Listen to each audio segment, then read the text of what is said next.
Yo, what's up？ 欢迎回来 Rider ATH， 我是阿豪 ATH。再多2个礼拜这样子啊，就要来到华人农历新年了啦！今年的华人农历新年啊，有一点点特别，跟去年不一样哦。因为去年啊，大家都还处在那个 lockdown 的阶段嘛，就是很多人想要balik kampung都没有办法balik kampung， 就算有的话，也是要偷回啊。那么今年呢，看起来就是比较 open 了啦，大家都可以balik kampung了，所以balik kampung的时候，你一定要有一个交通工具让你去嘛。所以我们在回乡开长途车balik kampung之前呢，我们就要先为我们的车做一个检查，一定要做了检查，我们才回kampung哦。不然的话呢，万一你的车在路上遇到什么坏掉啊，还是抛锚啊，那个就真的 very 的 no good job 啦。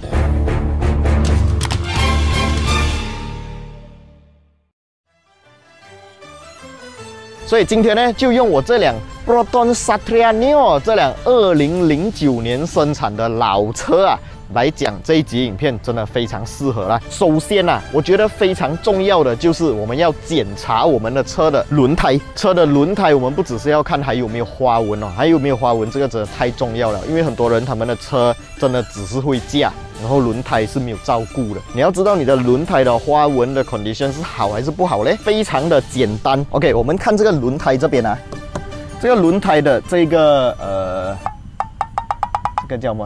这个线条啊，里面你会看到有一个凸起来的地方哦。假如你的轮胎的表面跟里面这个凸起来的地方呢，变成差不多平行了过后，就代表已经是时候换轮胎了。那除了轮胎的这个花纹非常重要以外啊，我们还要非常注意轮胎的这个轮胎的风是够不够的。好像我这辆车呢，我的轮胎气压我是装了这个70迈的 TPMS Tire Pressure Monitoring System。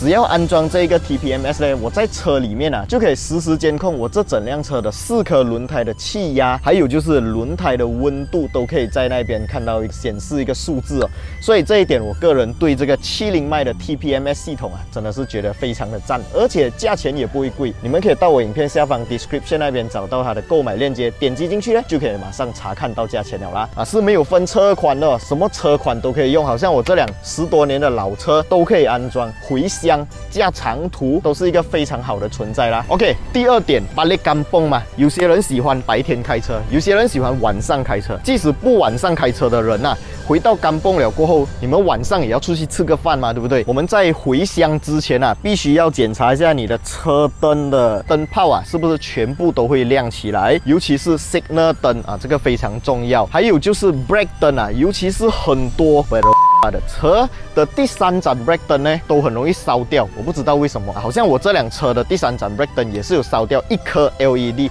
但是其实它是整排 LED 哦，所以烧掉1颗还算 OK。但是那种只有1颗灯泡的第3盏灯的话，如果烧掉了过后，就真的非常危险，非常容易造成这个尾追事件了。所以车灯非常的重要。第3点啊，这个我觉得也是很重要啦，尤其现在啊，有时候会下一点雨，所以 wiper 呢真的非常重要。不管你用什么贵 wiper 便宜 wiper， 只要你的 wiper 是会工作的，是会成功把水烧干净的，都 OK。好像我这个 wiper 呢是 Mr. DIY 买的，也没有很贵，一对才10多块钱，至少它是会把水烧干净。再来就是打开 bonnet 里面有一个 wiper tank， 那个水要确保是有的啦。我个人就不喜欢放什么 wiper cleaner 进去啦，我是用清水罢了。这个不知道你们有没有个人喜好，都可以在影片下方留言给我知道啦。OK， 第4点就是我们的 brake 啊。当我们在开车的时候，我们刹车的时候就要感受一下这个 brake 刺不刺啊 ，brake pad 是不是耗损了啊？这些东西都是我们在开长途车来讲的话非常重要的。建议大家都可以把你们的车送去 SC 做一个检查啦。OK， 那么接下来我们就打开这辆车的 bonnet，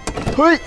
请你们无视我的 engine bay 哦，因为我没有把它照顾到非常的干净啊。但是主要打开 engine bay 就是要让大家知道引擎油啊，我们也要做一个检查。我们可以把这一支针拉出来，就可以看到引擎油的颜色。好像我这个颜色已经很黑了啦，所以接下来也是要换了黑油才balik kampung啊。这样子就不怕引擎油太过肮脏啊，造成这个引擎操作不够顺畅啊。引擎油我们可以直接这样拉出来，就可以看到它那个检查引擎油的那一支针的刻度啊。看一下我们的车是不是有少掉黑油啊？如果你是来不及去 workshop 做的话，都可以自己 DIY top up 一点油进去啊，但是不要太多啦，太多等一下那个油太满啊，你的车驾起来就会感觉很重啊。除了引擎油呢，刚才我们在讲 brake 的时候，也可以顺便 check 一下这个 brake 油啊。但是一般上 brake 油我们是不会自己去 top up 了。如果你看到它的这个刻度表这边已经 low level 了的话，建议大家还是去找认识的 foreman 处理一下会比较好啦。除了引擎油、brake 油，还有一个油啊，就是像我这种老车就有 power steering oil 啦啊。有些车现在是用着这个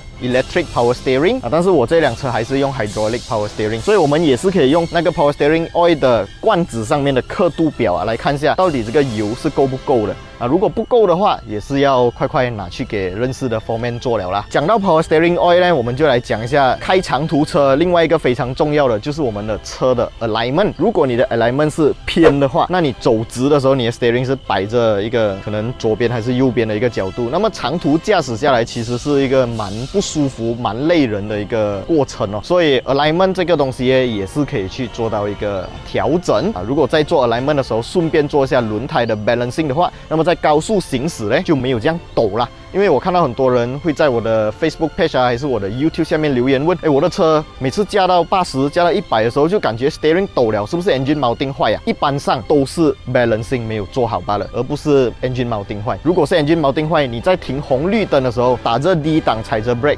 你就已经感觉到 steering 抖，那个就是 engine mounting 坏的可能性比较大啦。OK， 第7项啊，这个是一个非常危险哦。如果你们要自己检查的话呢，千万要在你的车停下来几个小时过后才进行检查哦，不要在你的车刚刚驾了一个几公里、几十公里过后马上检查，这个是一个非常危险的动作，就是 radiator coolant 这个散热水箱里面的水温哦，当你的车行驶过后啊，是非常高、非常热的，所以我们不要马上打开这个水箱盖哦，会喷水的，很够力的。这个真的是有一些新闻啊，就是他们不小心就在车很烧的时候打开这个 radiator 的 cap， 然后就被喷到，会很严重的烫伤啊。要检查的话，最好是你的车已经爆了，隔夜早上起来的时候 start 车之前先打开来看一下。怎样看呢？就是看它的水有没有少啦。如果水够的话，你打开盖子，上面就会马上看到水。然后旁边这边还有一个小个的 plastic spare tank， 你可以打开来看啊，这个任何时候都可以打开啦。如果没有水的话，你可以自己加一点水啦。啊，我个人是比较不建议加水败的水啊，因为它里面会有一些杂质啊，会导致生锈啦，还是一些肮脏之类的东西。据说用蒸馏水是最好的啊，但是我这辆车其实也没有用到蒸馏水那么够力啦，就是我买那种shopping mall 卖的矿泉水，再加coolant，就这样而已。但是目前情况看起来还是不错的。这个 radiator， 如果你们有看我的 Satriano 系列的话，都知道我把它换 aluminium 的 radiator。看完 radiator， 我们就来看一下这辆车的电箱。OK， 我这个电箱是才刚刚换的啊。这个品牌我觉得我不需要讲出来，大家看颜色都知道了啦。最近的这个 lockdown 啊，很多人的车都是绑着没有走，所以这个电箱是很快坏掉的。我有遇过大年初2电箱坏掉，我不懂要去哪里找 workshop 来帮我换电箱，所以就只好用 jump start 哦，用 jump 朋友的车来 start 我的车这样子啊，那个是非常麻烦啦。现在呢有另外一种好料，非常轻便哦，就是这个来自70迈的 Emergency Jump Start Power Bank。你看它就很像一个 Power Bank 这样，其实它真的是一个 Power Bank， 可以插手机的哦。然后这个70迈的 Power Bank 呢，它有来2条 wire 这样子，一看就知道是 Jump Start 的东西了啦。你只需要把它连接上你的这一个70迈的Power Bank， OK， 然后红色对接红色，黑色对接黑色，你就可以进行 Jump Start 了。有些人可能他们怕会不会撞倒反啊？其实你如果把红色的地方接去黑色，黑色的地方接去红色的话，它是会发出 warning 声响的，你是没有办法做到连接的。所以如果你真的驾倒反的话，也不怕啦。这个东西非常轻便，非常好携带，我都会每天把它带在我的车上。即使我现在用住的这个电池啊，我个人是非常有信心的。但是如果不救自己，拿来救人，也是一个很不错的情况啦。如果你们有看过这一集影片的话，都知道我之前呢就有用这一套70迈的 Emergency Jump Start Kit 啊，来帮我的一个小助理 Jump Start 他的车。你们想要买的话，也可以到我影片下方 description 那边找到它的购买链接，点击进去也是可以查看到价钱啊。OK，Engine Bay 大概就是这样子了。我再讲更深入，你们也未必会自己 DIY 去解决那些问题，而且我自己也不厉害。其他方面呢？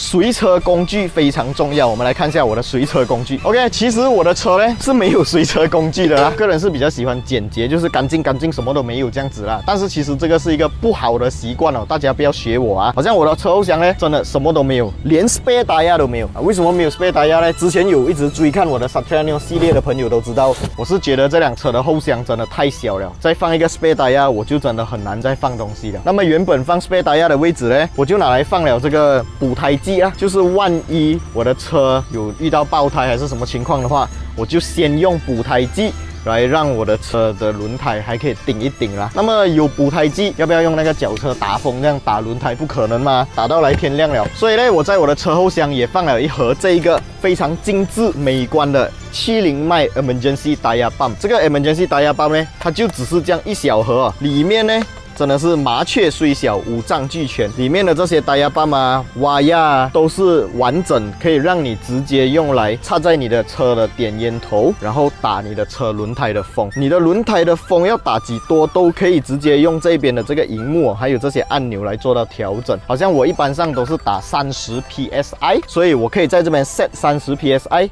然后让我的车轮胎打到那个30 psi 的直数。所以这一个70迈的 Emergency Tire Pump， 还有这一个补胎剂啊，它就已经是取代我的 spare tire 了啦，而且轻便，也不需要很麻烦的在路边换轮胎这样子啦。这个是我的方法啦，我不知道你们觉得怎样。但是现在很多新车其实都已经用这种方式了，那我就效仿一下啦，与时并进嘛，对不对？那如果你们没有这些东西的话，你们一定要检查你们的 spare tire 是有风的哦，而且你们也要检查一下你们有没有带够那些拆轮胎 nut 的 tools 啊，那些要换轮胎的时候要用到的工具。走长途车真的非常重要。OK， 讲完9项了过后，我现在要讲整个回甘崩最重要的东西，就是第10项。开长途车最怕遇到的不是爆胎，不是水滚，不是 engine 炸掉，而是意外。所以我觉得每一辆车，不管是走长途也好，巴黎甘崩也好，还是平时 city drive 载孩子上下学都好，我觉得都一定要安装行车记录器。OK， 讲到行车记录器，我推荐的就是来自70迈的这个 A500S 哦，它这个行车记录器是可以拍摄前方还有拍摄后方的。一般上的一些行车记录器都是只拍摄前面嘛，拍摄后方的行车记录器，我个人觉得也是非常的重要。好像我手上这一台70迈的 A500S， 它就是一个可以拍摄前方还有后方的行车记录器。它的整个造工就是看起来很 premium 很 solid。它的拍摄画面呢是一个 2.7K 的超高清画面，所以用这个 A500S 啊来拍摄前方呢，甚至比你们现在看到的 1080p 画面还要来得更加高清。除了前方镜头呢，这个 A500S 它还具备了后面的拍摄镜头，它是同时录制的哦，你不需要2张卡，你只需要1张卡插在主机，它就可以同时录制前面还有后面的画面。这一点真的非常重要。我觉得每一个人买车啊，一定要买保险嘛，对不对？除了保险之外，行车记录器也是非常重要的存在啊。然后你们拍摄了一些画面呢，假如是有拍到人家发生意外啊，还是拍摄到什么有趣的画面，你们想要拿下来的话，都可以通过70迈的手机 Apps 啊，及时通过 WiFi 的方式下载下来，你就不需要回家拔 SD 卡啦、插电脑啦，通过很多琐碎的程序，你只需要连接 WiFi 就可以直接把它下载下来。这一点也是我个人非常喜欢的。当然，这个70迈的 A500S， 如果你们想要购买的话，都可以在我影片下方 description 那边找到它的购买链接，点击进去你就可以查看到价钱了啦。OK。讲了10样巴黎甘崩开长途车非常重要，一定要检查的事项过后呢，我今天要加菜多一样，就是第11样，这个比刚才我讲的全部都来得更加重要。第11样就是要做我们本身的自身检查。开长途车呢，必须要睡好啦，前一天睡好睡饱，精神对开长途车来讲真的非常重要。尤其像我这样子时常要开长途车 ，JB to KL、JB to Penang 这样子的话，我觉得睡眠真的非常重要。前一天晚上就不要做太激烈的运动啦。